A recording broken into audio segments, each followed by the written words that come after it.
मेरे प्रिय आत्मन,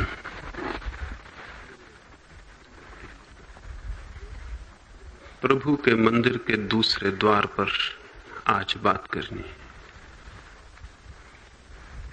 वो दूसरा द्वार है मैत्री, फ्रेंडलीनेस।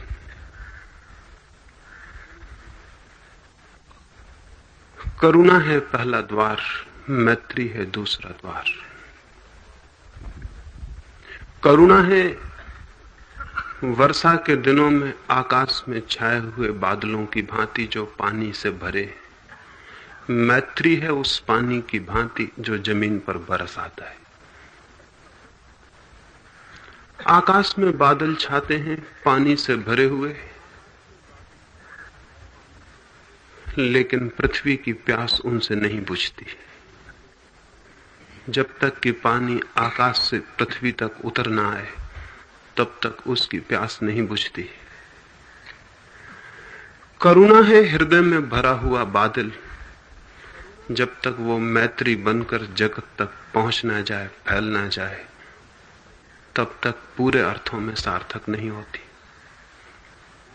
करुणा है आत्मा, मैत्री है अभिव्यक्ति। करुणा है आत्मा, मैत्री है शरीर। करुणा है निराकार, मैत्री है साकार।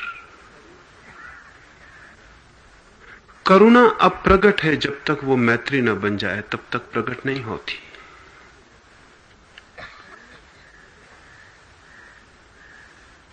करुणा है ऐसा गीत जो कवि के मन में गूंजा हो, और मैत्री है ऐसा गीत जो उसके ओंठों से प्रकट हो गया हो और गा दिया गया हो और सब तक पहुंच गया हो।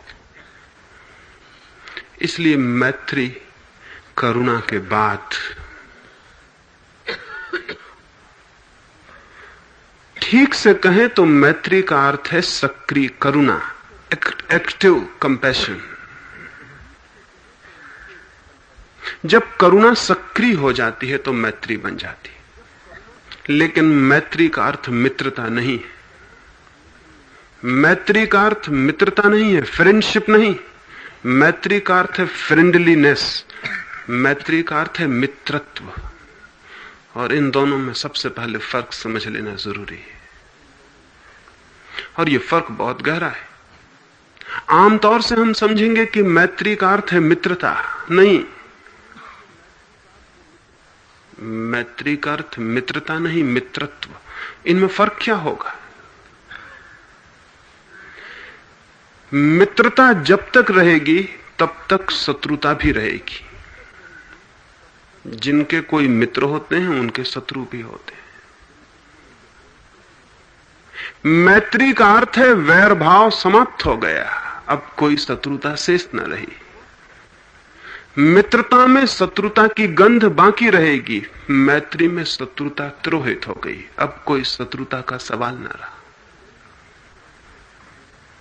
जो मित्र बनाता है वो शत्रु भी बना लेता है, लेकिन जो मैत्री भाव को जगाता है उसका कोई शत्रु नहीं रह जाता।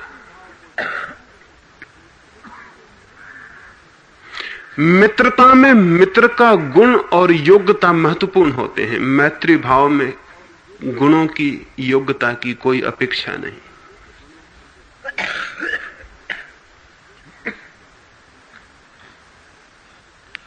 मैं अगर आपसे मित्रता करूं तो आपकी योग्यता, आपके गुण महत्वपूर्ण होंगे।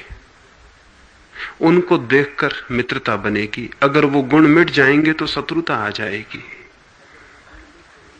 मित्रता आप पर निर्भर है, मित्रता दूसरे पर निर्भर है। मैत्री का भाव मुझ पर निर्भर है, दूसरे से उसका कोई संबंध नहीं।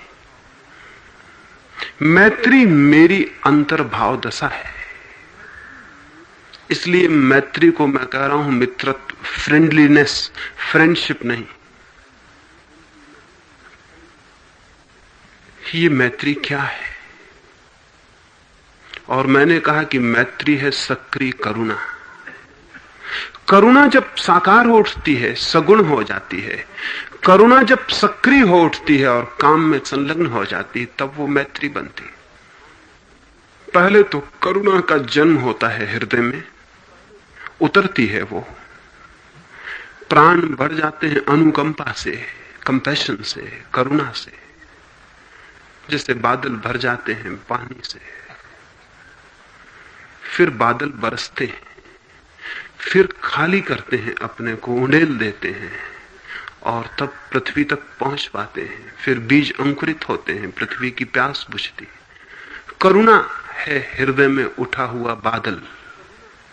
फिर जब वो व्यक्तित्व के सब द्वारों से प्रकट होने लगता है और व्यक्तित्व के सारे द्वारों से वे जल स्रोत बहने लगते हैं और अनंत तक पहुंचने लगते हैं, तब वो मैत्री बन जाती। विवेकानंद अमेरिका जाते थे। रामकृष्ण की तो मृत्यु हो गई थी। रामकृष्ण की पत्नी शारदा से वे आज्ञा मांगने गए कि मैं जाता हूं परदेश, खबर ले जाना चाहता हूं धर्म की, सत्य की, मुझे आशीर्वाद दें कि मैं सफल हूं। शारदा तो ग्रामीण स्त्री थी। वे उससे आशीर्वाद लेने गए। उन्होंने सोचा भी ना था कि शारदा आशीर्वाद देने में भी सोच विचार करेगी। उसने विवेकानंद को नीचे से ऊपर तक देखा। वो अपने चौके में खाना बनाती थी। फिर बोली, सोच कर बताऊंगी। विवेकानंद ने कहा, सिर्फ आशीर्वाद मांगने आया हूं, शुभाशीष चाहता हूं, तुम्हारी मंगल कामना कि मैं जाऊं और सफल हूं। उसने फिर उन्हें गौर से देखा और उसने कहा, ठीक है, सोच कर कहूंगी। विवेकानंद तो खड़े रह गए अवाक। कभी आशीर्वाद भी किसी ने सोचकर दिए हों? और आशीर्वाद सिर्फ मांगते थे शिष्टाचारवश। वो कुछ सोचती रही और फिर उसने कहा विवेकानंद को कि नरेंद्र, वो जो सामने पड़ी हुई छुरी है वो उठा लाओ। सामने पड़ी हुई छुरी विवेकानंद उठा लाए और शारदा के हाथ में दी। हाथ में देते ही वो हंसी और उसकी हंसी से उन्हें आशीर्वाद बरस गए उनके ऊपर। उसने कहा कि जाओ जाओ, तुमसे सबका मंगल ही होगा। विवेकानंद कहने लगे, इस छुरी के उठाने में और तुम्हारे आशीर्वाद देने में कोई संबंध था क्या? शारदा ने कहा, संबंध था। मैं देखती थी कि छुरी उठा के तुम किस भांति मुझे देते हो। मूठ तुम पकड़ते हो कि फलक तुम पकड़ते हो? मूठ मेरी तरफ करते हो कि फलक मेरी तरफ करते हो? और आश्चर्य कि विवेकानंद ने फलक अपने हाथ में पकड़ा था छुरी का, और मूठ लकड़ी की शारदा की तरफ की थी। आमतौर से शायद ही कोई फलक को पकड़ के मूठ दूसरे की तरफ करे। मूठ कोई पकड़ेगा सहज खुद। शारदा कहने लगी, तुम्हारे मन में मैत्री का भाव है, तुम जाओ, तुमसे कल्याण होगा। तुमने फलक अपनी तरफ पकड़ा, मूठ मेरी तरफ। अपने को असुरक्षा में डाला, हाथ में चोट लग सकती है, और मेरी सुरक्षा की फिक्र की। तुम जाओ, आशीर्वाद मेरे तुम्हारे साथ है। इतनी सी छोटी सी घटना में मैत्री प्रकट होती है, साकार बनती है।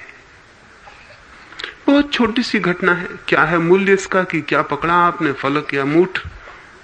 शायद हम सोचते भी नहीं, और 100 में 99 मौके पर कोई भी मूठ ही पकड़ता है। वो सहज मालूम होता है। अपनी रक्षा सहज मालूम होती है, आत्मरक्षा सहज मालूम होती है। मैत्री आत्मरक्षा से भी ऊपर उठ जाती है। दूसरे की रक्षा, वो जो जीवन है हमारे चारों तरफ, उसकी रक्षा महत्वपूर्ण हो जाती। मैत्री का अर्थ है मुझसे भी ज्यादा मूल्यवान है सब कुछ जो है।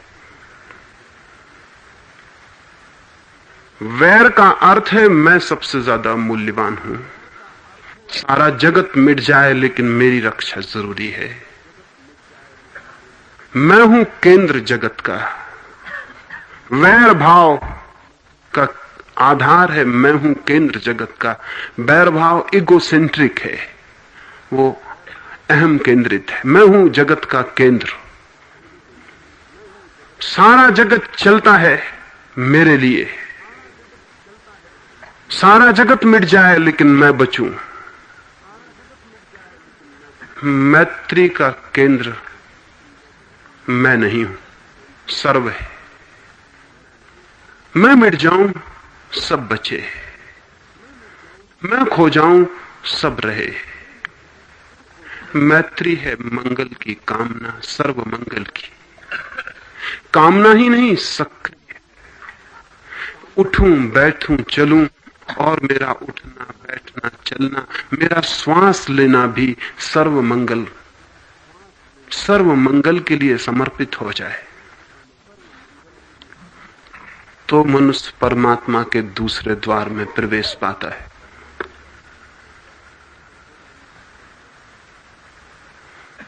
साधारणतः हम बैर भाव में ही जीते हैं, मैत्री का हमें कोई पता नहीं। हम जिन्हें मित्र भी कहते हैं उन्हें भी इसी कारण कि वे हमारे आत्मरक्षा में सहयोगी हैं, वे हमारी रक्षा में सहयोगी हैं। हम जिन्हें मित्र कहते हैं इसी कारण कि वे भी मेरे अहंकार के मुझे बचाने में साथी हैं, संगी हैं। इसलिए हमारी परिभाषा ही क्या है मित्र की और शत्रु की? जो मुझे मिटाने को उत्सुक हो जाए उसे हम शत्रु कहते हैं, और जो मुझे बचाने में आतुर है उसको हम मित्र कहते हैं। लेकिन केंद्र मैं हूं, इसलिए एक क्षण पहले तक जो मित्र था एक क्षण बाद शत्रु हो सकता है। अगर उसकी मुझे केंद्र मारने की इच्छा विलीन हो जाए तो वो शत्रु हो जाएगा। जो शत्रु था एक क्षण पहले मित्र हो सकता है, अगर वो मेरे मैं को बचाने में सहयोगी हो जाए तो मित्र हो जाएगा। मित्र और शत्रु तत्क्षण बदले जा सकते हैं।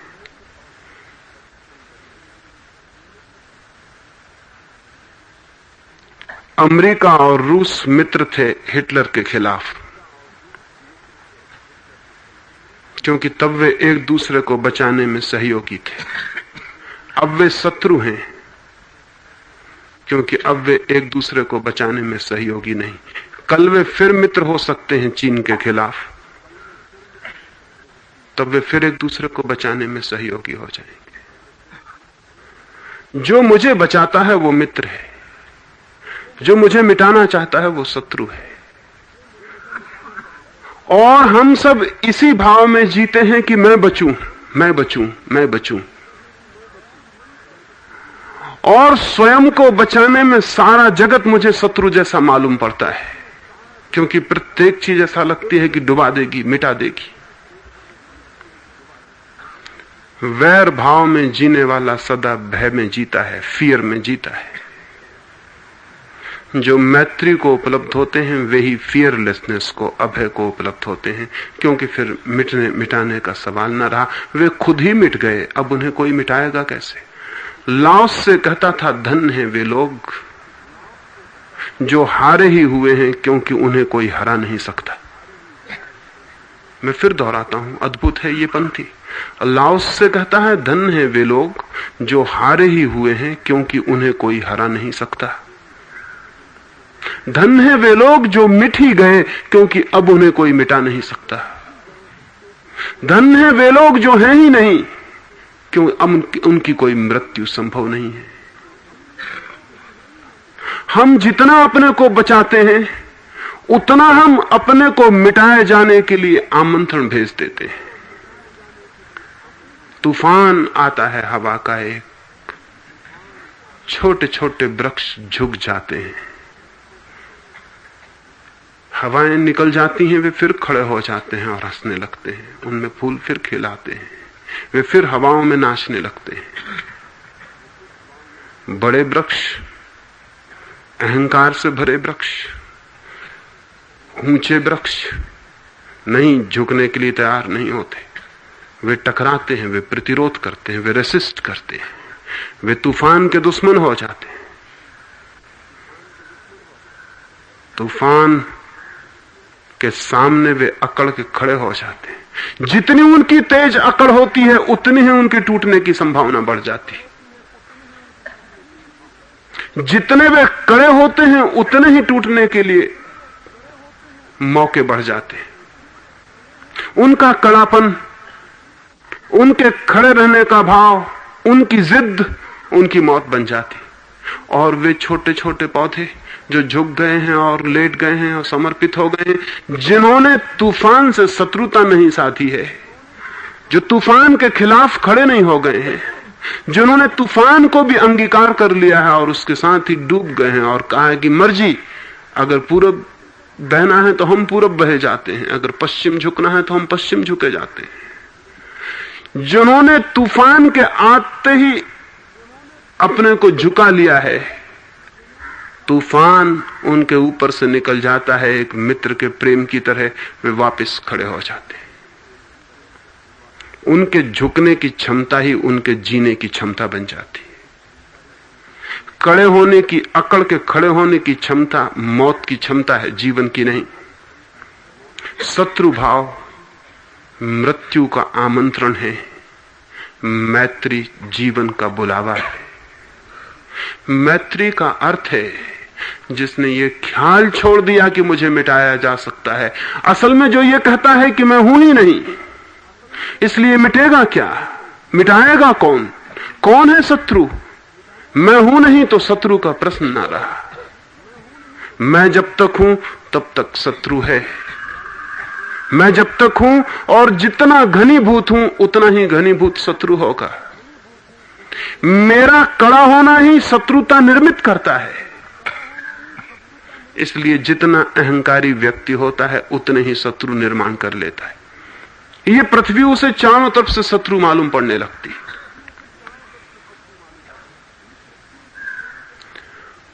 कोई मित्र नहीं रह जाता। मैंने सुना है हिटलर को कोई भी तू कह के संबोधित नहीं कर सकता था। हिटलर का कोई भी मित्र नहीं था। हिटलर का नाम भी लेके कोई संबोधित नहीं कर सकता था।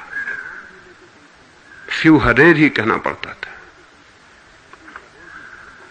हिटलर ने कभी किसी से मित्रता नहीं साधी। कभी कोई आदमी को इसने करीब नहीं आने दिया कि उसके कंधे पे हाथ रख ले।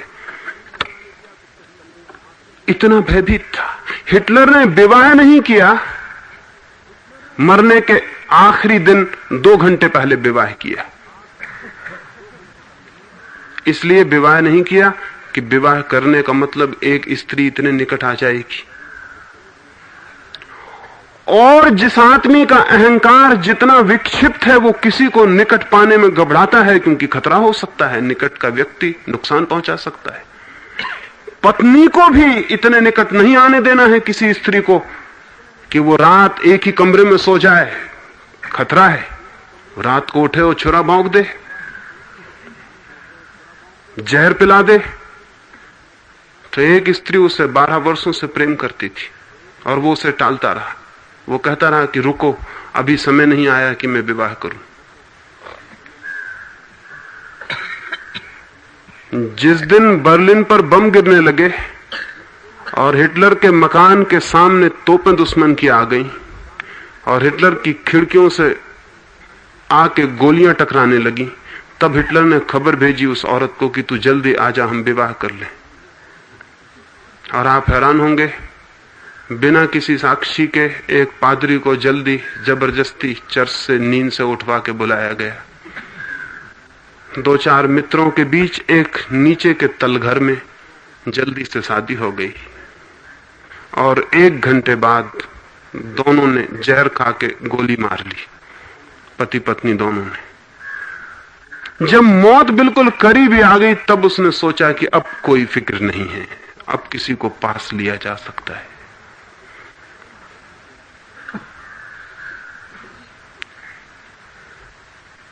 इतना भय, किसी के निकट आने में इतना डर।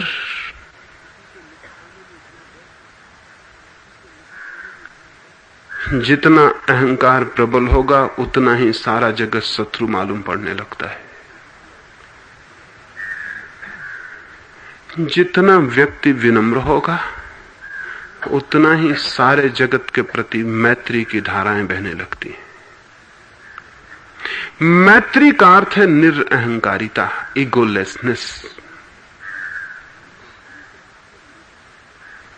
मैत्री तभी जन्मेगी और सक्रिय होगी जब भीतर ये मैं का भ्रम टूट जाए। हम तो इस मैं के भ्रम को ही मजबूत करते चले जाते हैं। जितना इस मैं को मजबूत करते हैं उतना ही डर लगता है कि कोई तोड़ ना दे, कोई मिटा ना दे।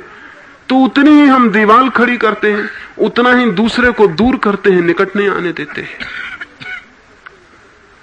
अहंकार से भरा हुआ आदमी प्रेम कर ही नहीं सकता, क्योंकि प्रेम में किसी को निकटता देनी पड़ती है। इतनी निकटता देनी पड़ती है कि वो जितने हम अपने निकट हैं उतने ही निकट वो भी हो जाता है।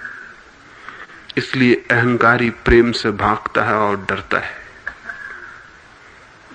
क्योंकि प्रेम का मतलब है कि दूसरे को इतने निकट ले जाना जहां की खतरा हो सकता है, जहां की कोई हमें मिटा सकता है।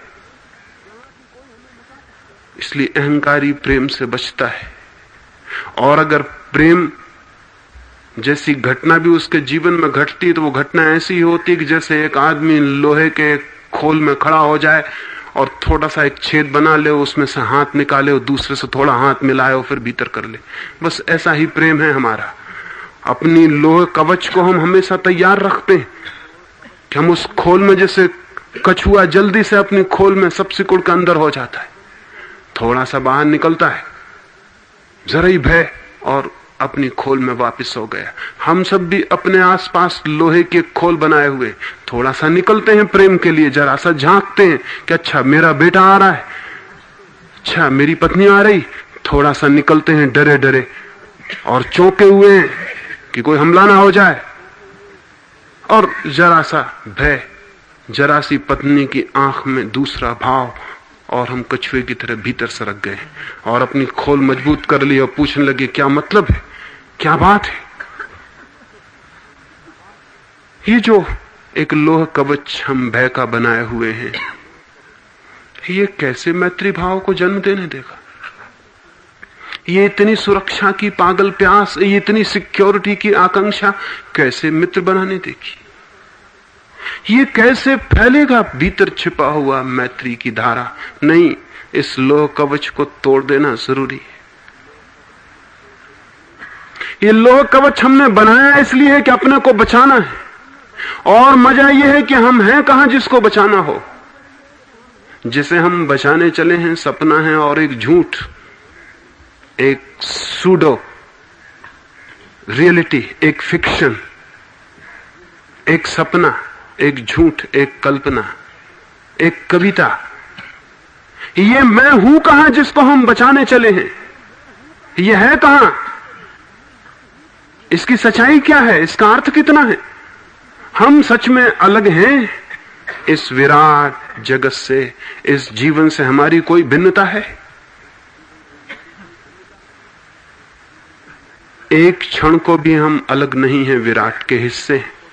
सागर में लहरें नाच रही हैं, हर लहर को ख्याल हो सकता है कि मैं हूं, लेकिन हम जो किनारे पे खड़े देख रहे हैं वो हंसेंगे और कहेंगे पागल लहर, तू कहां है, सागर है, तू नहीं है, तू तो सिर्फ हवा के एक झोंके में उठाई हुई एक रूपाकृति है।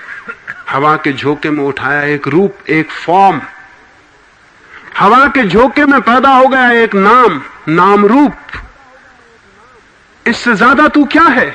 लहर एक नाम है, हवा के झोंके में उठ गई एक आकृति है, झोंका निकल जाएगा, आकृति गिर जाएगी। सागर पहले भी था, बीच में भी था, पीछे भी होगा।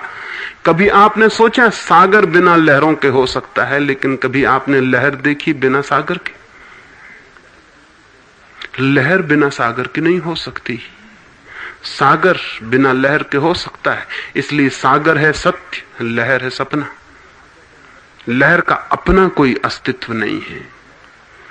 ये जीवन हमारे बिना था, ये जीवन हमारे बिना होगा, लेकिन हम इस जीवन के बिना हो सकते हैं? ये पूछ लेना जरूरी है। इसे बहुत गहराई में अपने से पूछ लेना जरूरी है। मैं नहीं था और जीवन था, और चांद निकलता था, और चांदनी बरसती थी, और सूरज उगता था, और पक्षी गीत गाते थे, और वृक्ष उगते थे, और फूल लगते थे, और आकाश में तारे आते थे, और बादल आते थे। सब चलता था, जीवन था। जीवन अपने पूरे रंगों में था। मैं नहीं था, उससे जीवन रत्ती भर भी कम नहीं था। मैं नहीं रहूंगा कल, जीवन रत्ती भर भी कम नहीं हो जाएगा, जीवन रहेगा। लहर नहीं होगी, सागर फिर होगा। लेकिन क्या मैं ये सोच सकता हूं कि सूरज ना हो, चांद ना हो, तारे ना हो, वृक्ष ना हो, पौधे ना हो, पक्षी ना हो, ये जो जीवन की विस्तीर्ण फैलाव है ये ना हो और मैं हो जाऊं? क्या ये कंसीवेबल है? क्या इसकी कल्पना भी की जा सकती है कि जीवन ना हो और मैं हो जाऊं? लेकिन मेरे बिना तो जीवन था और कल फिर होगा। इससे क्या मतलब होता है? इसका मतलब होता है कि मैं लहर से ज्यादा नहीं, जीवन है सागर। मैं उठता हूं एक रूप, एक आकृति और गिर जाता हूं, और जीवन सदा है, सदा है, सदा था, सदा होगा। जीवन है सत्य, मैं हूं एक सपना, आया और गया, हवा की एक लहर। लेकिन इस लहर को हम सब कुछ मान लेते हैं, और जब सब मान लेते हैं तो इसे बचाने के लिए आतुर हो जाते हैं और भयभीत हो जाते हैं कि कोई मिटा ना दे। जो है ही नहीं उसको कोई मिटा कैसे सकेगा? जो होता तो मिटाया भी जा सकता था, लेकिन जो है ही नहीं उसे कोई कैसे मिटा सकेगा? मैं हूं ही नहीं, मिटाने का सवाल कहां है?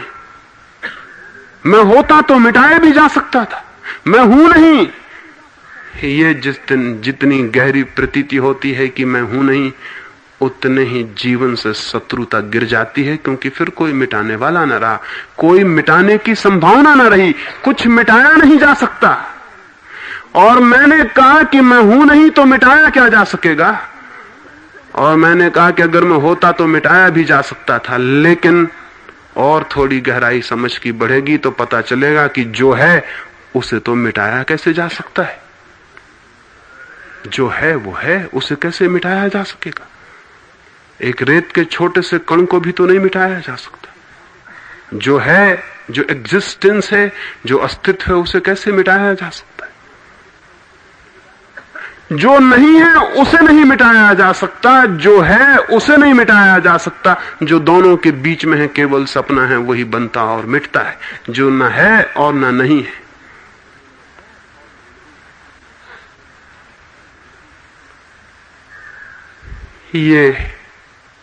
ये बहुत गहरे में स्पष्ट होना चाहिए, ये प्रतीति, ये साक्षात। मैं हूं कहां?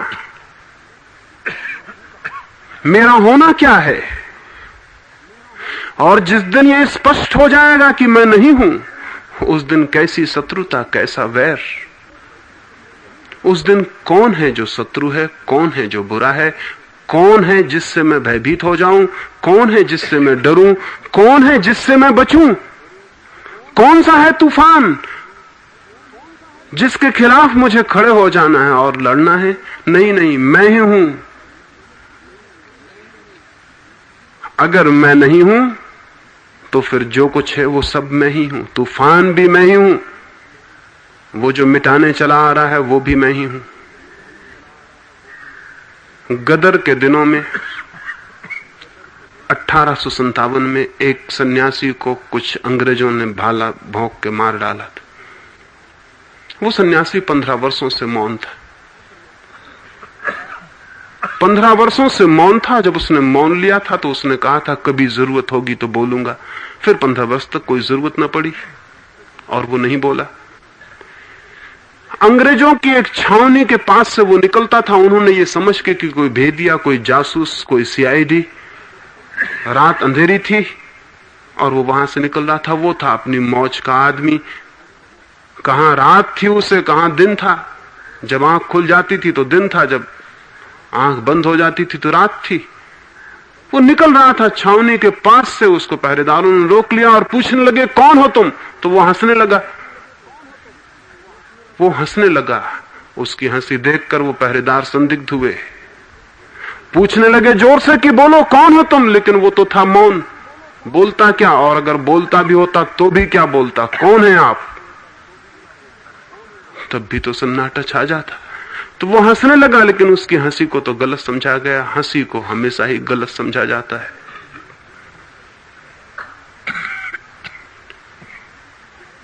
उन्होंने उसे घेर लिया और कहा बोलो अन्यथा मार डालेंगे। तो वो और हंसने लगा। उसे और जोर से हंसी आई, क्योंकि वो मारने की धमकी दे रहे थे। लेकिन मारेंगे किसको? वहां कोई हो तो मर जाए। वो और भी हंसने लगा। तो उन्होंने भाले उसकी छाती में भोंक दिए। मरते क्षण में उसने सिर्फ एक शब्द बोला था, शायद जरूरत आ गई थी इसलिए उसने उपनिषदों का एक शब्द बोला। उसने कहा तत्वमसि और मर गया। उसने कहा तुम वही हो, दैट आर्ट दाउ। तत्वमसि, तुम वही हो, वही जो है और मर गया।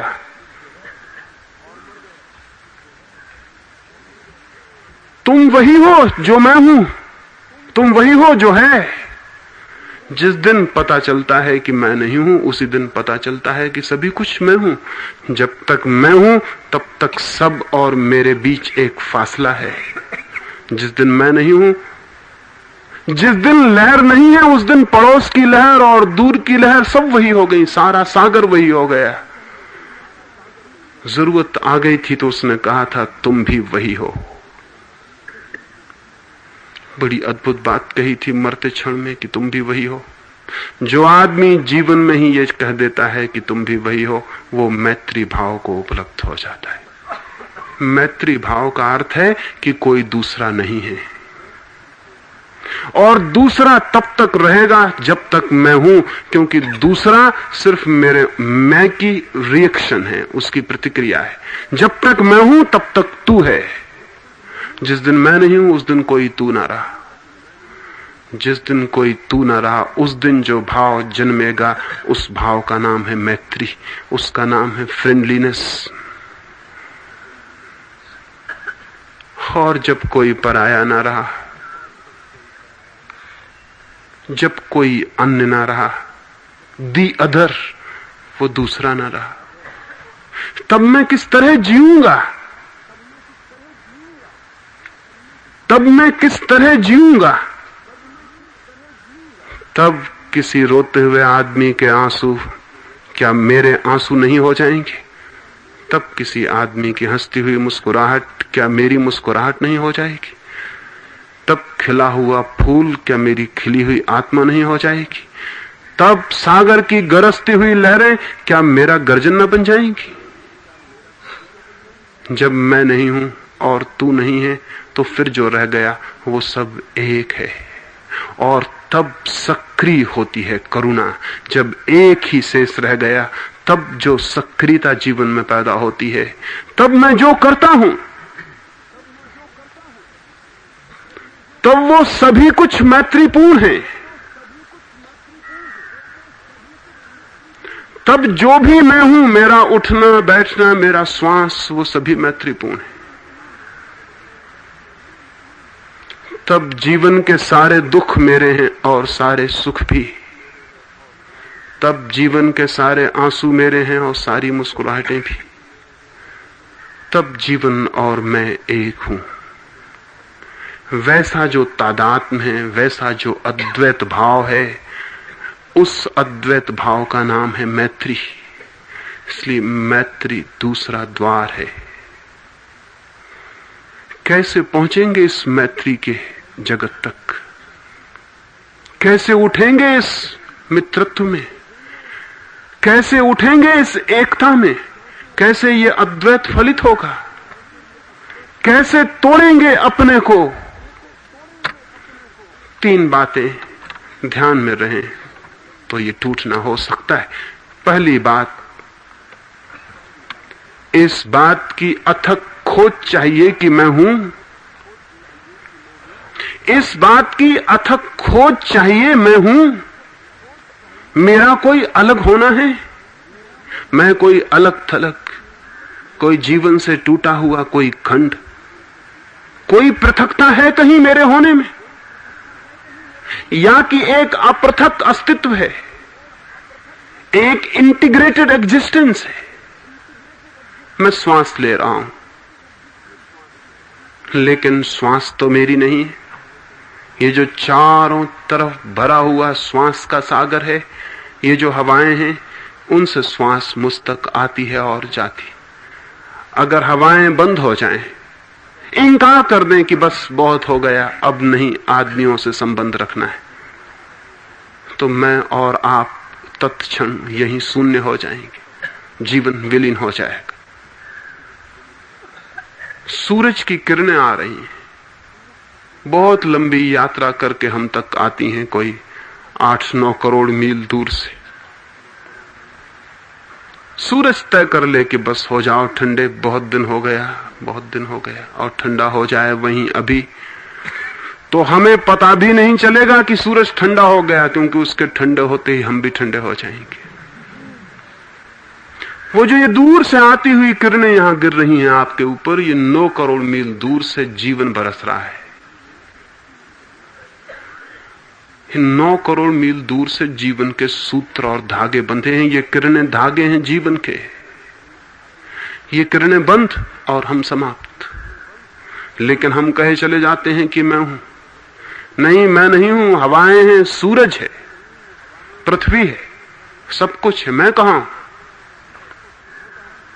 इन सब का अद्भुत जोड़ है, इन सब का एक क्रॉस पॉइंट है, इन सब से मिलकर एक रूपाकृति है। उस रूपाकृति को यह भ्रम है कि मैं हूं। एक भिक्षु था नागसेन। एक सम्राट मिलिंद ने उसे निमंत्रण भेजा था। निमंत्रण लेकर सम्राट का दूत गया और कहा कि भिक्षु नागसेन, सम्राट ने निमंत्रण भेजा है, आपके स्वागत के लिए हम तैयार हैं, आप राजधानी आए। तो उस भिक्षु नागसेन ने कहा कि आऊंगा जरूर, निमंत्रण स्वीकार, लेकिन सम्राट को कह देना कि भिक्षु नागसेन जैसा कोई व्यक्ति है नहीं, ऐसा कोई व्यक्ति है नहीं। आऊंगा जरूर, निमंत्रण स्वीकार, लेकिन कह देना सम्राट को कि भिक्षु नागसेन जैसा कोई व्यक्ति, कोई इंडिविजुअल है नहीं।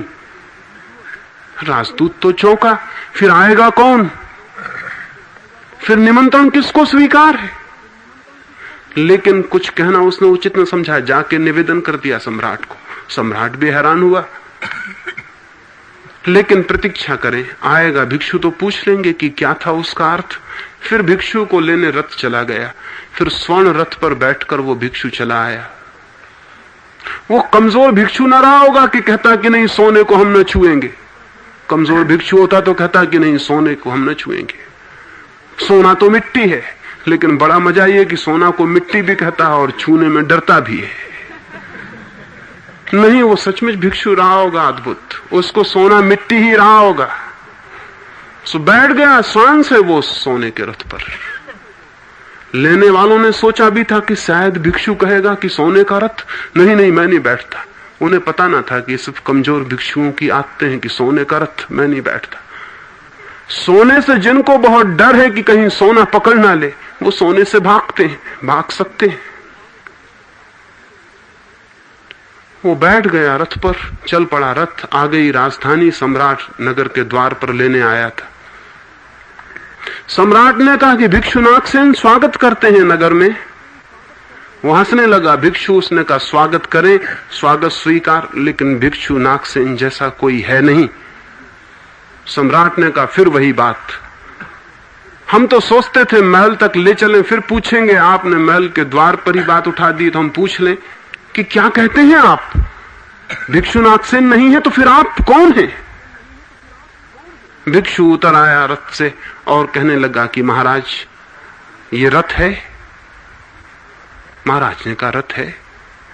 भिक्षु ने कहा घोड़े छोड़ दिए जाएं रथ से। घोड़े छोड़ दिए गए और वो भिक्षु कहने लगा ये घोड़े रथ हैं? महाराज ने कहा नहीं, घोड़े रथ नहीं, घोड़ों को विदा कर दो। चाक निकलवा लिए रथ के और कहने लगा भिक्षु के ये रथ हैं? महाराज ने कहा नहीं, ये तो चके हैं। रथ कहां? कहा चकों को अलग कर दो। फिर एक एक अंग अंग निकलने लगा उस रथ का और वो पूछने लगा ये है रथ, ये है रथ, ये है रथ। और महाराज कहने लगे नहीं, ये रथ नहीं, ये रथ नहीं। फिर तो सारा रथ ही निकल गया और वहां शून्य रह गया, वहां कुछ भी ना बचा। और तब वो पूछने लगा फिर रथ कहां है? रथ था और मैंने एक एक चीज पूछ ली और आप कहने लगे नहीं ये तो चाक है, नहीं ये तो डंडा है, नहीं तो ये है, नहीं तो ये घोड़े हैं। और अब सब चीजें चली गई जो रथ नहीं थी। रथ कहां है? रथ बचना था पीछे, रथ कहां गया? तो वो मिलिंद भी मुश्किल में पड़ गया। तो वो भिक्षु कहने लगा रथ नहीं था, रथ था एक जोड़, रथ था एक संज्ञा, एक रूपाकृति। वो भिक्षु नागसेन कहने लगा, मैं भी नहीं हूं अनंत की शक्तियों का एक जोड़। एक रूपाकृति उठती है, लीन हो जाती है, उठती है, लीन हो जाती है, एक लहर बनती है, बिखर जाती है। नहीं हूं मैं, वैसा ही हूं जैसा रथ था, वैसा ही नहीं हूं जैसा अब रथ नहीं है। खींच लें सूरज की किरणें, खींच लें पृथ्वी का रस, खींच लें हवाओं की ऊर्जा, खींच लें चेतना के सागर से आई हुई आत्मा, फिर कहां हूं मैं? हूं एक जोड़, हूं एक रथ। है बहुत कुछ जो काट गया है एक किनारे पर आकर। एक बिंदु पर बहुत रेखाएं कट गई हैं और एक बिंदु मालूम पड़ने लगा जहां बिंदु नहीं है, सिर्फ रेखाओं की कटान है। एक रेखा खींची गई, दूसरी, तीसरी, चौथी, 1000 रेखाएं खींची गई, तो बीच में एक बिंदु मालूम पड़ने लगा है। जहां जहां रेखाएं कट गई हैं वहां बिंदु बन गया है। बिंदु वहां है नहीं, सिर्फ रेखाओं का क्रॉस पॉइंट। 2 रेखाएं कट गई हैं और बिंदु मालूम हो रहा है, बिंदु वहां है नहीं। 2 रेखाओं की कटान। एक चौरस्ता है, बहुत से रास्ते कट गए हैं और एक चौरस्ता बन गया। चौरस्ता कहीं है, 4 रास्ते कटते हैं, उस जगह को हम चौरस्ता कहते हैं। चौरस्ता कहीं भी नहीं, व्यक्ति कहीं भी नहीं है। अनंत जीवन की ऊर्जा और शक्तियां कटती हैं और व्यक्ति निर्मित होता है। ये जो व्यक्ति अहंकार है, ये जो ईगो सेंटर है, ये जो ख्याल है कि मैं हूं, इसकी खोज करनी जरूरी है कि मैं हूं। एक वृक्ष के पत्ते से हम पूछें, वो कहेगा कि मैं हूं, जरूर मैं हूं। उससे हम पूछें कि तुम्हारे पास की शाखा पर लगे हुए दूसरे पत्ते, वो कहेगा कि दूसरे हैं, क्योंकि उस पत्ते को कैसे पता हो सकता है कि बगल की पड़ोस में लगी शाखा पर जो पत्ते आए हैं वे उसी रस स्रोत से आए हैं जिससे मैं आया हूं। मेरे प्राणों के धागे उसी शाखा से जुड़े हैं जिससे उनके प्राणों के धागे भी जुड़े हैं। हमारे प्राण एक ही ऊर्जा से निष्पन्न हुए हैं, प्रकट हुए हैं। एक पत्ते को कैसे पता चल सकता है? लेकिन हम चूंकि बाहर खड़े हैं, हमें दिखाई पड़ता है कि पागल है ये पत्ता, बहुत कहता है कि मैं हूं और वो पत्ता दूसरा है और दोनों एक ही वृक्ष के पत्ते हैं। हम वृक्ष की शाखा से पूछें कि पड़ोस की शाखा, वो कहेगी होगी कोई। हमेशा इससे डर लगा रहता है, न मालूम कैसी शत्रुता कर दे, न मालूम क्या कर दे। होगी कोई, मैं और हूं। शाखाओं को क्या पता हो सकता है, एक ही पेड़ से वे बंधी हैं। वृक्ष को हम पूछें कि ये जो पड़ोस में खड़ा हुआ वृक्ष है, वो कहेगा है दूसरा, है शत्रु। लेकिन उस वृक्ष को क्या पता कि दोनों की जड़ें एक ही पृथ्वी से जुड़ी हैं और एक ही प्राण से संयुक्त हैं। और पृथ्वी को हम पूछें कि तुम, पृथ्वी भी कहेगी मैं हूं।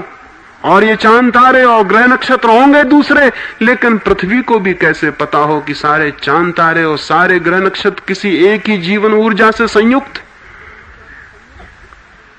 सारा जीवन एक से संयुक्त है, उस एक का नाम ही प्रभु है। और उस एक की तरफ जाने के लिए मैत्री दूसरा द्वार है, क्योंकि वो एकता में प्रवेश है। उस एक का नाम परमात्मा है और उस एकता की तरफ जो सबसे बड़ा कदम है वो है फ्रेंडलीनेस, वो है मैत्री। लेकिन मैत्री घटित होगी जब हम मैं को खोजने जाएंगे और पाएंगे कि मैं नहीं। एक बात। दूसरी बात, इसे केवल सोच लेना काफी नहीं है। आदमी अच्छी अच्छी बातें सोच सकता है, सोच लेना पर्याप्त नहीं है, अनुभव से गुजरना भी जरूरी है। तो मैत्री सिर्फ एक फिलोसॉफिक कंसेप्ट, एक दार्शनिक धारणा नहीं है, एक अनुभव, एक एक्सपीरियंस, एक अनुभूति। तो जब ये लगे कि मैं नहीं हूं, तो इसके थोड़े प्रयोग करने जरूरी है। किसी वृक्ष के पास टिक के बैठ गए हैं और तब यह अनुभव करना जरूरी है कि मैं नहीं हूं। और मैं आपसे कहता हूं कि किसी घड़ी में आपको लगेगा कि आप और वृक्ष एक हैं।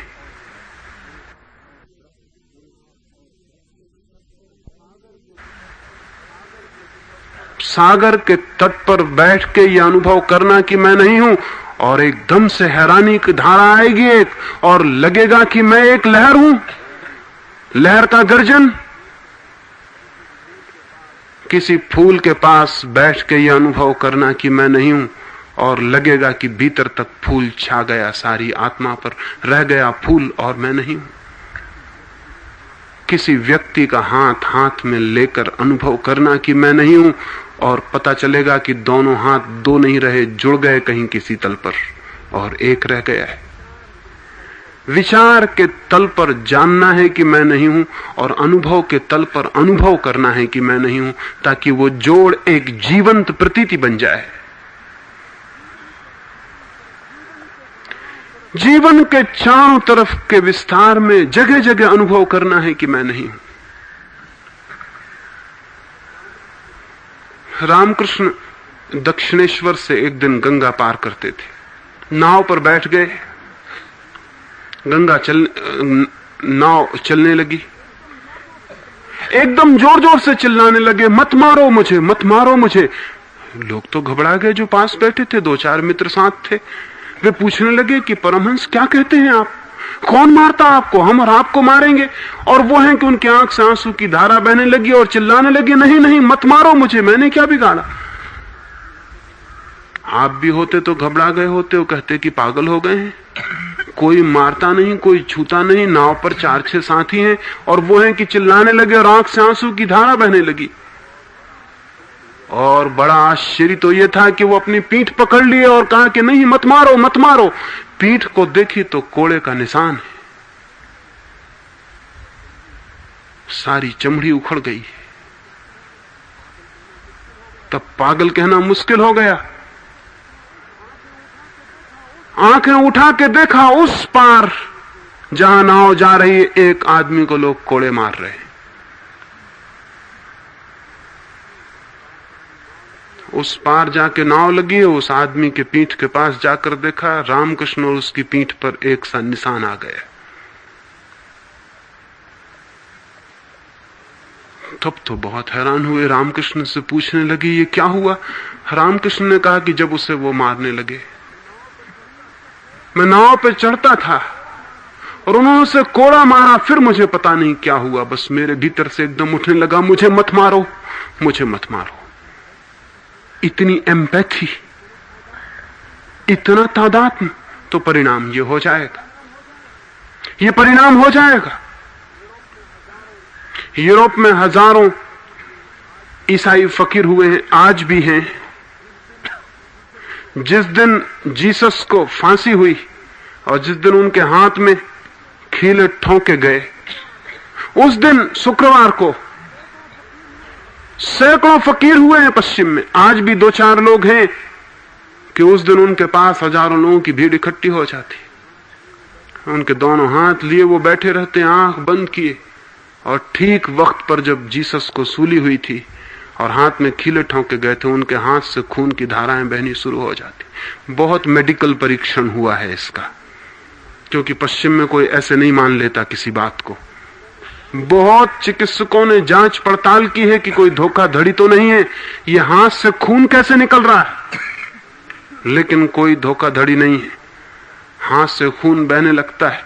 इतनी एम्पैथी, इतनी एकात्म अनुभूति हो सकती है कि उस क्षण में वो जीसस हो जाते हैं, वो क्राइस्ट हो गए, उनको सूली लगा दी गई, उस क्षण में सूली लग गई है। भाव इतनी तीव्र एकता में ले जा सकता है, सोच ही नहीं लेना है, उसके प्रयोग करने हैं जीवन में कि वो गहरे प्रविष्ट हो जाए और वहां पता चले। तब एक बार पता चलेगा कि जो जीवन में सब तरफ घट रहा है ये हमसे जुड़ा है, सिर्फ हमने मैत्री का संबंध नहीं जोड़ा, इसलिए धागे बीच में से कट गए हैं या एक दीवार खड़ी हो गई। अन्यथा जीवन बह रहा है, जा रहा है, आ रहा है, सारा जीवन एक है। मैत्री का दूसरा अनुभव और तीसरी बात, न केवल विचार पर्याप्त है, न केवल अनुभव बल्कि तीसरी बात, मैत्री के अनुभव का सक्रिय प्रकाशन।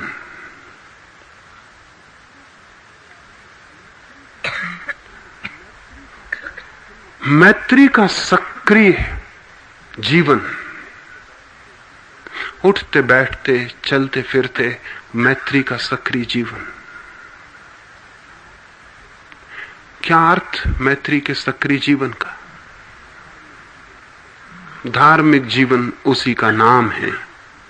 वो जो रिलीजियस धार्मिक जीवन जिसे कहें, वो मैत्री का जीवन है। मेरे कृत्य, मेरे विचार में, मेरे अनुभव में और मेरे कृत्य में मैत्री प्रविष्ट हो। मैं जो करूं वो मैत्री प्रेरित हो। मैं जो करूं उसका एक ही आधार और एक ही कारण हो कि वहां मैत्री है पीछे। मैं जीऊं तो मैत्री के लिए, मरूं तो मैत्री के लिए। मेरी श्वास उसके लिए चले, मेरा हृदय उसके लिए धड़के। सक्रिय मैत्री का तीसरा चरण,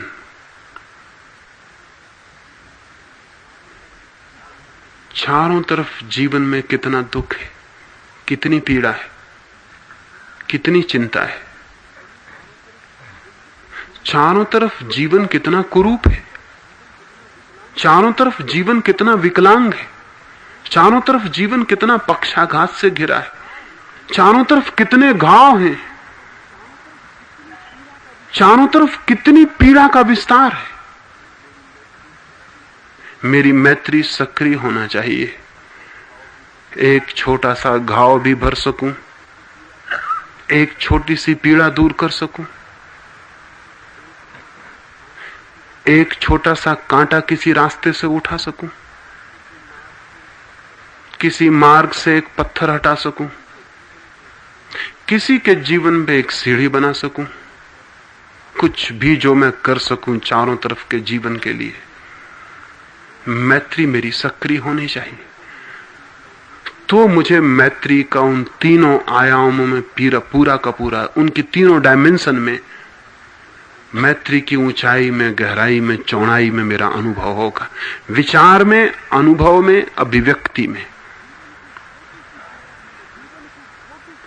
तो जीवन की छोटी सी पीड़ा भी मैं दूर कर सकूं।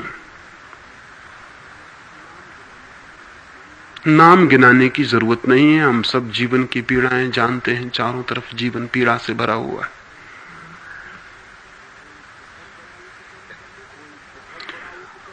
कोई बहुत बड़ा उपक्रम करने का भी सवाल नहीं है, क्योंकि एक छोटा सा गेस्चर, एक छोटा सा इशारा, आंख की एक मुस्कुराहट, किसी का हंस के स्वागत भी किसी की गहरी से गहरी पीड़ा को उतार दे सकता है। किसी को हाथ का छोटा सा स्पर्श भी न मालूम कितनी घनी पीड़ा का भार उतार दे सकता है। लेकिन हम मुस्कुराना भूल गए, हमारी आंखों ने प्रेम बरसाना छोड़ दिया, हमारे हाथों में वो पुलक नहीं उठती, हमारे प्राणों में वो गीत पैदा नहीं होता। वो हमें ख्याल ही भूल गया है। हम पत्थर की तरह जी रहे हैं। इस जीवन को 24 घंटे निरंतर उठने से सोने तक चारों तरफ की पीड़ा को दर्शन करना है और चारों तरफ की पीड़ा से संवेदित होना है, चारों तरफ की पीड़ा से पीड़ित होना है, चारों तरफ के दुख और कांटों को प्रतीत करना है और जो बन सके प्रत्येक व्यक्ति से उन कांटों और उन पीड़ाओं को दूर करने का उपाय करना है। तो मैत्री सक्रिय बनती। एक फकीर था जापान में, वो बुद्ध के ग्रंथों का अनुवाद करवा रहा था। पहली बार जापानी भाषा में पाली से बुद्ध के ग्रंथ जाने वाले थे। गरीब फकीर था, उसने 10 साल तक भीख मांगी, 10,000 रुपए इकट्ठे कर पाया, लेकिन तभी अकाल आ गया। उस इलाके में अकाल आ गया। उसके दूसरे मित्रों ने कहा कि नहीं नहीं, ये रुपए अकाल में नहीं देने हैं, लोग तो मरते हैं, जीते हैं, चलता है ये सब, भगवान के वचन अनुवादित होने चाहिए, वो ज्यादा महत्वपूर्ण है। लेकिन वो फकीर हंसने लगा। उसने वो 10,000 रुपए अकाल के काम में दे दिए। फिर बूढ़ा फकीर 60 साल उसकी उम्र हो गई थी, फिर उसने भीख मांगनी शुरू की। 10 साल में फिर 10,000 रुपए इकट्ठे कर पाया कि अनुवाद का कार्य करवाए, पंडितों को लाए, क्योंकि पंडित तो बिना पैसे के नहीं मिलते, पंडित तो सब किराए के होते हैं। तो पंडित को तो रुपया चाहिए था, तो वो अनुवाद करे पाली से जापानी में। फिर 10,000 रुपए इकट्ठे किए, लेकिन दुर्भाग्य की बाढ़ आ गई और वो 10,000 रुपए वो फिर देने लगा। तो उसके भिक्षुओं ने कहा, ये क्या कर रहे हो, ये जीवन भर का श्रम व्यर्थ हुआ जाता, बाढ़ें आती रहेंगी, अकाल पड़ते रहेंगे, ये सब होता रहेगा। अगर ऐसा बार बार रुपए इकट्ठे करके इन कामों में लगा दिया तो अनुवाद कभी भी नहीं होगा। लेकिन वो भिक्षु हंसने लगा, उसने वो 10,000 रुपए फिर दे दिए। फिर उम्र के आखिरी हिस्से में 10-12 साल में फिर वो 10-15 हजार रुपए इकट्ठे कर पाया। फिर अनुवाद का काम शुरू हुआ और पहली किताब अनुवादित हुई। तो उसने पहली किताब में लिखा 3rd एडिशन, तीसरा संस्करण। तो उसके मित्र कहने लगे, पहले 2 संस्करण कहां हैं, निकले ही कहां, पागल हो गए हो, ये तो पहला संस्करण है। लेकिन वो कहने लगा कि 2 निकले, लेकिन वो निराकार संस्करण थे, उनका आकार न था। वे निकले, एक पहला निकला था जब अकाल पड़ गया था, तब भी बुद्ध की वाणी निकली थी। फिर दूसरा निकला था जब बाढ़ आ गई थी, तब भी बुद्ध की वाणी निकली थी। लेकिन उस वाणी को वे ही सुन और पढ़ पाए होंगे जिनके पास मैत्री का भाव है। ये तीसरा संस्करण सबसे सस्ता है, सबसे साधारण है, इसको कोई भी पढ़ सकता है, अंधे भी पढ़ सकते हैं। लेकिन वे 2 संस्करण वे ही पढ़ पाए होंगे जिनके पास मैत्री की आंखें। जीवन है चारों तरफ बहुत दुख और पीड़ा से भरा हुआ, उसमें मैत्री के संस्करण, उसमें मैत्री की अभिव्यक्ति प्रकट होती रहनी चाहिए। और वो प्रत्येक व्यक्ति को अपने लिए चुनना होता है कि उसकी मैत्री किन किन मार्गों से प्रकट हो और बहे। तो ये 3 बातें मैत्री के संबंध में स्मरण रखनी जरूरी है। फिर से मैं दोहरा दूं, करुणा है निराकार, वो है आकाश में छा गया बादल जो पानी से भरा है। मैत्री है वर्षा जो आ गई पृथ्वी तक और फैल गई पृथ्वी की जड़ों में। करुणा है भाव, मैत्री है क्रिया। करुणा है आत्मा, मैत्री है शरीर। करुणा भीतर जन्मती है, वो है केंद्र। मैत्री है अभिव्यक्ति, वो है परिधि। जिसकी करुणा मैत्री तक पहुंच जाती है वो भगवान के दूसरे द्वार में प्रविष्ट हो जाता है। शेष 2 द्वारों की बात हम आगे करेंगे।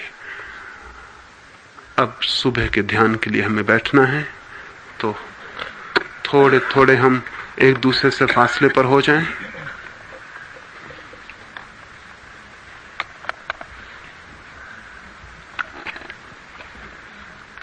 भी नहीं,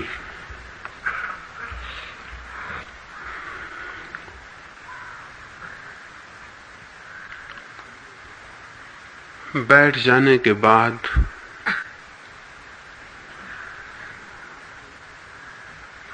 आंखें जो आधी खुली रख सकते हो, नासाग्र वे आधी खुली रखेंगे। जिन्हें उसमें जरा भी तकलीफ मालूम होती है वो आंखें बंद रखेंगे। शरीर को हम शिथिल छोड़ देंगे और फिर भीतर संकल्प करेंगे, पूछेंगे मैं कौन। इतनी तीव्रता से पूछना है इस जिज्ञासा को कि मैं कौन हूं, कि प्राण का रोआ रोआ कब जाए, व्यक्तित्व के कोने कोने तक ये आवाज गूंज जाए, धड़कन धड़कन में, श्वास श्वास में एक ही भाव रह जाए कि मैं कौन हूं, मैं कौन हूं। पूछते ही चले जाना है सतत, जैसे कोई पत्थर तोड़ता हो और चोट करता ही चला जाता है सतत। चोट करते ही चले जाना है कि मैं कौन हूं, मैं कौन हूं, मैं कौन हूं। धीरे धीरे प्रश्न ही रह जाए और हम मिट जाएं। बस प्रश्न ही रह जाए, इंक्वायरी ही रह जाए कि मैं कौन हूं। एक प्रश्न बन जाए पूरा प्राण कि मैं कौन हूं। भीतर जो है, जब हमारी पुकार और हमारा प्रश्न उस तक पहुंचेगा तो वो बोलेगा कि कौन है।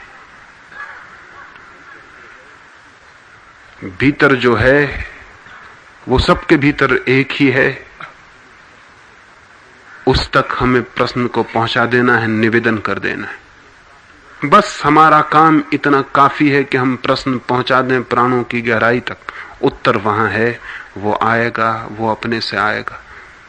एक कुएं में पानी भरा हुआ है, हम अपनी बाल्टी और रस्सी पहुंचा दें उस पानी तक, फिर वो भर जाएगी। प्रश्न की रस्सी और बाल्टी पहुंचा देनी है वहां तक जहां चेतना और ज्ञान भरा हुआ है, जहां है अस्तित्व, वहां तक। तो इतनी तीव्रता से पूछना, इतनी इंटेंसिटी से कि सारे पर्दे बीच के टूट जाएं और आवाज भीतर तक पहुंच जाए। जब पूरी तीव्रता से आप पूछेंगे तो ये सारा समुद्र भी यही पूछता हुआ मालूम पड़ेगा कि मैं कौन हूं। ये सरू के वृक्ष पूछते हुए मालूम पड़ेंगे कि मैं कौन हूं। ये सारी हवाएं पूछती मालूम पड़ेंगी कि मैं कौन हूं। एक तूफान खड़ा हो जाएगा चारों तरफ कि मैं कौन हूं, मैं कौन हूं। और उस तूफान में आप कब जाएंगे तो घबराना नहीं है।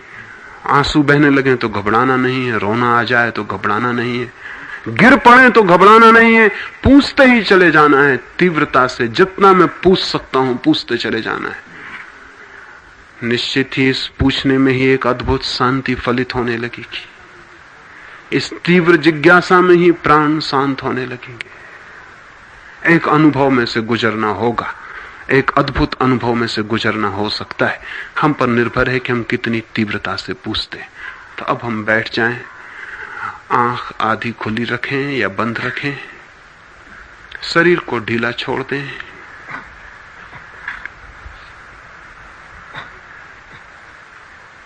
बिल्कुल शांत बैठ जाएं, शरीर को ढीला छोड़ दें।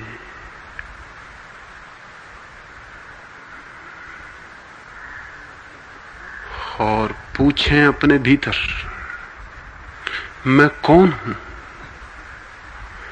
सारी शक्ति से पूछें मैं कौन हूं। पूरे संकल्प से पूछें कि मैं कौन हूं। और पूछते चले जाएं अत्यंत तीव्रता से, सघनता से, मैं कौन हूं, मैं कौन हूं, मैं कौन हूं। प्राणों के कोने कोने में पूछते चले जाएं मैं कौन हूं, मैं कौन हूं, मैं कौन हूं। पूछें पूरी शक्ति से, जरा भी शक्ति पीछे खाली ना रह जाए। पूरी शक्ति को लगा दें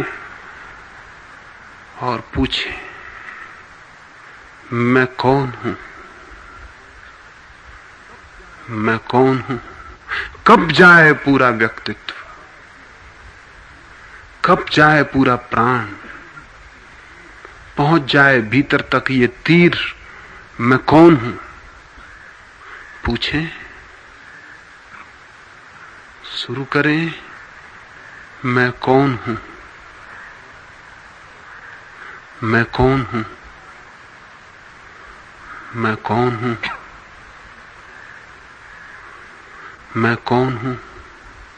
10 मिनट के लिए पूछें। एक आग जल जाए भीतर की, मैं कौन हूं, मैं कौन हूं। शिथिलता से नहीं, धीरे धीरे नहीं, पूरी शक्ति से कि मैं कौन हूं। पूरे प्राणों की आवाज से कि मैं कौन हूं। झंझना जाए भीतर सारा व्यक्तित्व, मैं कौन हूं, मैं कौन हूं, मैं कौन हूं। 10 मिनट के लिए अब आप पूछें मैं कौन हूं।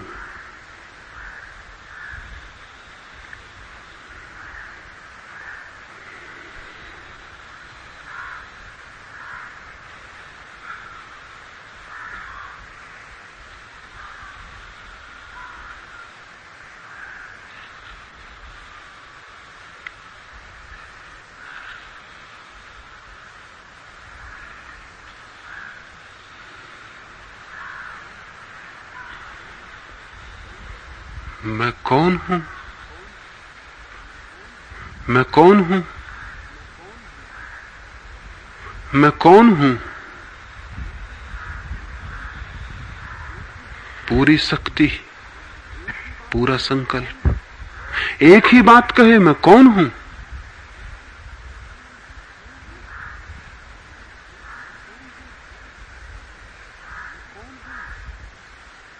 मैं कौन हूं।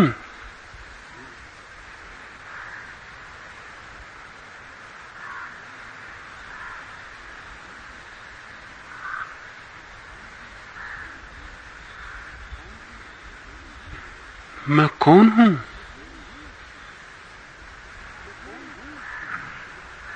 मैं कौन हूं?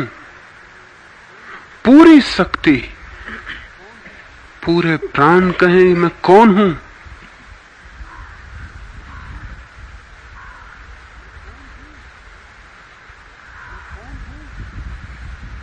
मैं कौन हूं?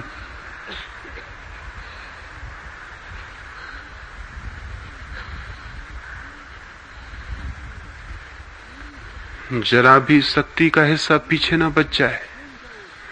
पूरी शक्ति से कूद जाए जिज्ञासा में मैं कौन हूं।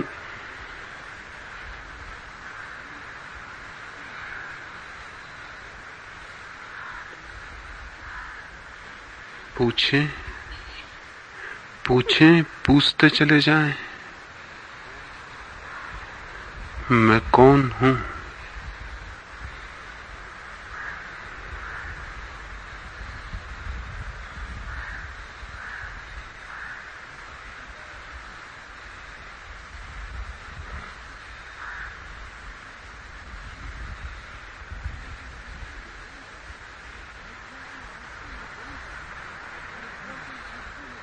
सारा भय छोड़ दें, पूछें मैं कौन हूं। सारी चिंता छोड़ दें और पूछें मैं कौन हूं। बस प्रश्न ही रह जाए कि मैं कौन हूं। श्वास श्वास में यही भर जाए कि मैं कौन हूं। और गहरे और तीव्रता से मैं कौन हूं।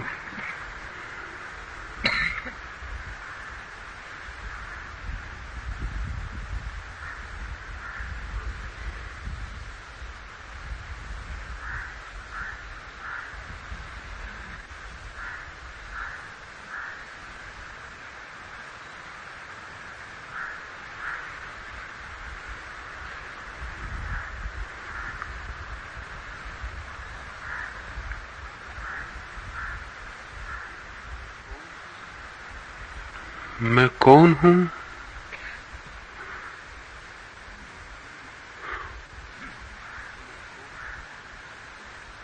मैं कौन हूं? मैं कौन हूं?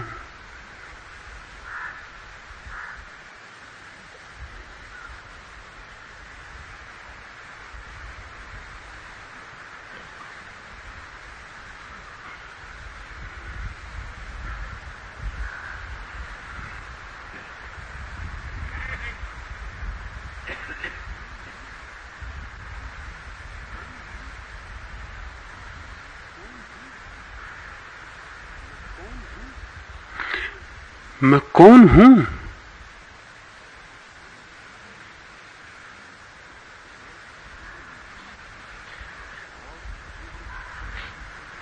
और तीव्रता से और गहराई से पूछे मैं कौन हूं। शक्ति का एक कण भी पीछे न रह जाए। पूरी आत्मा पूछे कि मैं कौन। तोड़ दें सारे पर्दे भीतर, मैं कौन हूं।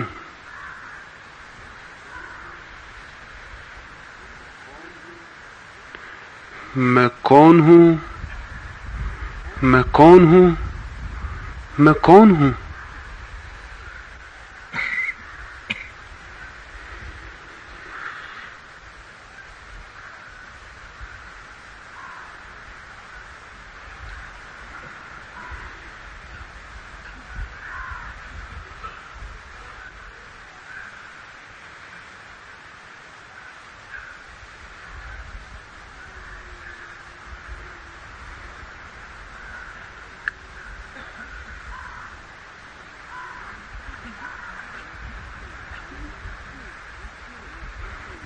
पूछें, पूछें, पूछें मैं कौन हूं। एक पल का भरोसा नहीं, कौन जाने ये आखिरी पल हो। पूरी शक्ति से पूछें कि मैं कौन हूं।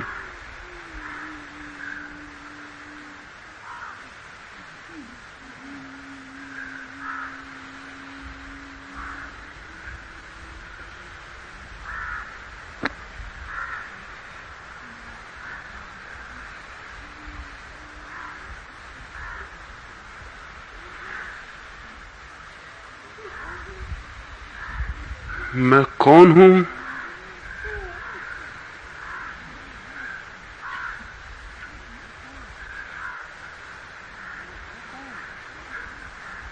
मैं हूं कौन?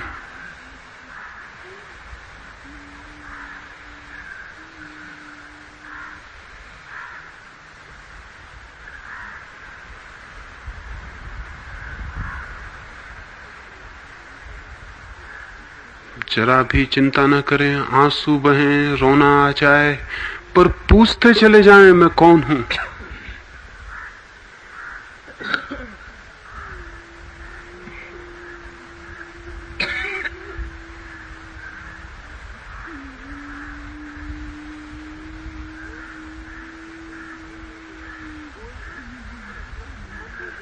कोई किसी दूसरे की तरफ ध्यान ना दे, अपनी फिक्र करे, पूछे मैं कौन हूं।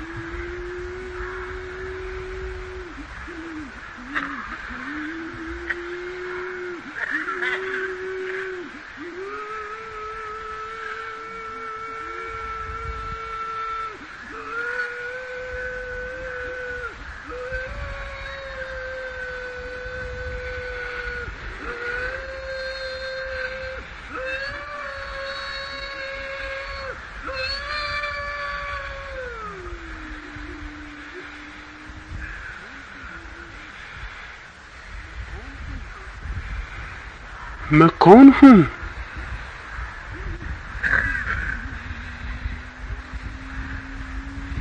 मैं कौन हूं?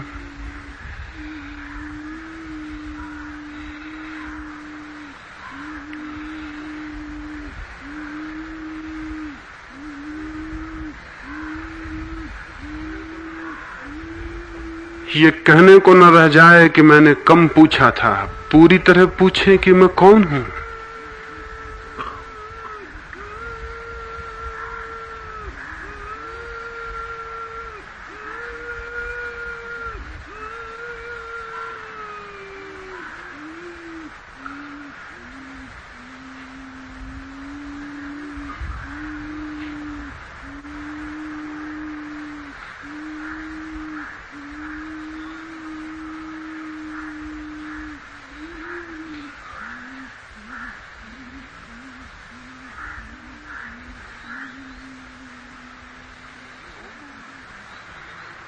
मैं कौन हूं? मैं हूं कौन?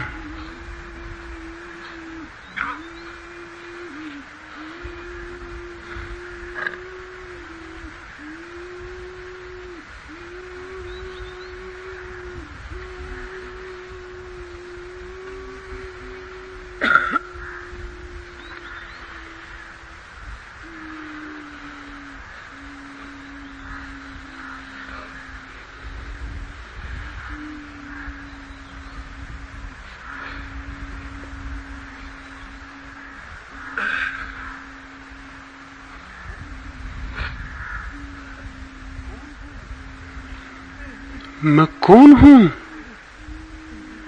पूछते चले जाएं पूरी तीव्रता से, पूरे प्रश्न को जगा लें मैं कौन हूं। अपने आप एक शांति पीछे उतरने लगेगी। जितनी तीव्र होगी जिज्ञासा उतनी ही शांति। मैं कौन हूं?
मैं कौन हूं?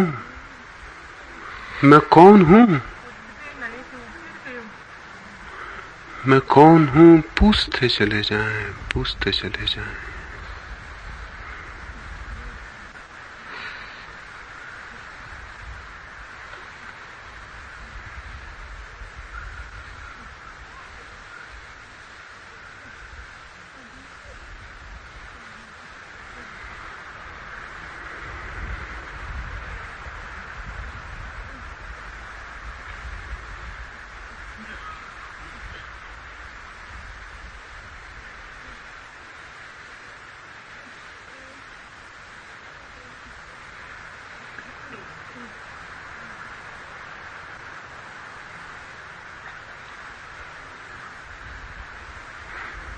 मन शांत होगा, मन बिल्कुल शांत हो जाएगा, जैसे एक तूफान आए और पीछे सब शांति छा जाए।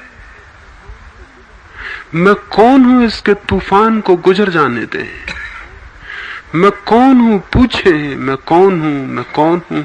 पीछे एक शांति, पीछे एक हल्कापन, पीछे एक मौन। मैं कौन हूं, इस तूफान को पूरी तरह उठाने दें। मैं कौन हूं, मैं कौन हूं, मैं कौन हूं।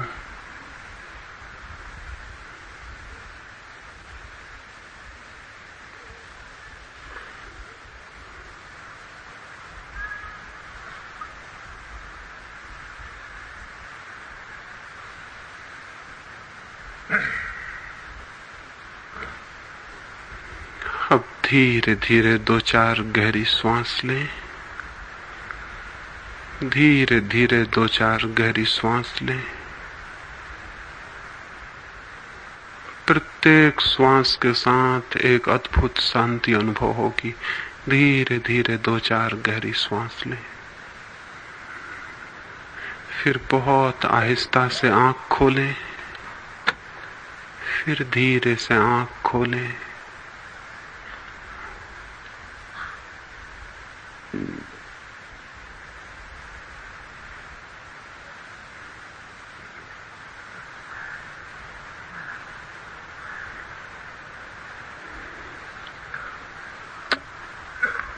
सुबह की बैठक समाप्त हुई।